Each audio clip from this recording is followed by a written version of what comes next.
కేంద్ర మంత్రి బండి సంజయ్ వ్యాఖ్యలపై స్పందిస్తూ టీటీడీ మాజీ చైర్మన్ కరుణాకర్ రెడ్డి చేసిన వ్యాఖ్యలను ఖండించారు టీటీడీ పాలక మండలి సభ్యుడు భానుప్రకాష్ రెడ్డి. టీటీడీలో ఉన్న ఎంతో మంది అన్యమతస్థులను తొలగించాలని బండి సంజయ్ కోరడంపై కరుణాకర్ రెడ్డి మాట్లాడడం ఏంటని మండిపడ్డారు. 2019 నుంచి 2024 వరకు వైసీపీ ప్రభుత్వ హయాంలో ఎంతమంది అన్యమతస్థులు ఉన్నారో మీరు గుర్తించారా అని ప్రశ్నించారు. టీటీడీ ప్రతి ఉద్యోగి ఇంటికి కలిసి వెళ్దామని, వారి ఇంట్లో అన్యమతానికి సంబంధించిన ఫోటోలు గానీ పుస్తకాలు గానీ ఉంటే అక్కడే వారిని విధుల నుంచి మేము తొలగిస్తాం, దానికి మీరు అంగీకరిస్తారు అని ఛాలెంజ్ విసిరారు భానుప్రకాష్ రెడ్డి.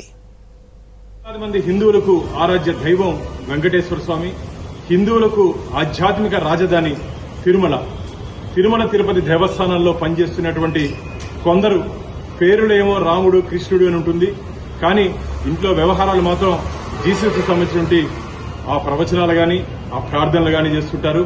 దాదాపు టీటీడీలో ఉన్నట్టు 22,000 మంది పనిచేసినటువంటి సిబ్బందిలో చాలా వరకు మతం మారని చెప్పి మాకు ఫిర్యాదులు వస్తున్నాయి. ఇప్పటికే కొందరిని తిరుమల తిరుపతి దేవస్థానం మేము గుర్తించాం. కానీ నేను మొట్టమొదటి ధర్మకర్తల మండలి సమావేశంలోనే ఈ ప్రస్తావన తీసుకురావడం జరిగింది. ప్రతి ఇంటిని సర్వే చేద్దాం.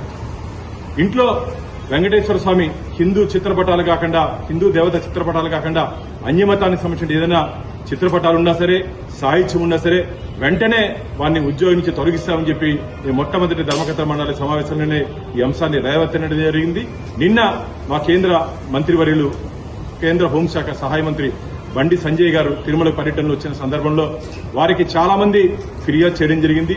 ఇక్కడ స్వామివారి ప్రసాదం గాని, స్వామివారి హారతి గాని తీసుకొని చాలా మంది పనిచేస్తున్నారని చెప్పి వారి దృష్టికి కూడా తీసుకురావడం జరిగింది.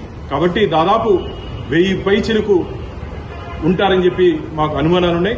కరుణాకర్ రెడ్డి గారు 2019 నుంచి 24 వరకు ఆంధ్రప్రదేశ్లో హిందూ వ్యతిరేక ప్రభుత్వం రాజ్యం ఏలింది. ఒక నాస్తికుణ్ణి తిరుమల తిరుపతి దేవస్థానానికి ధర్మకర్తల మండలి అధ్యక్షుడిగా నియమించారు. నేను ఛాలెంజ్ చేస్తున్న కరుణాకర్ రెడ్డి గారికి, మీరు సిద్దమా? ప్రతి ఇంటి సర్వేకి మీరు కూడా వచ్చేదానికి సిద్దమా?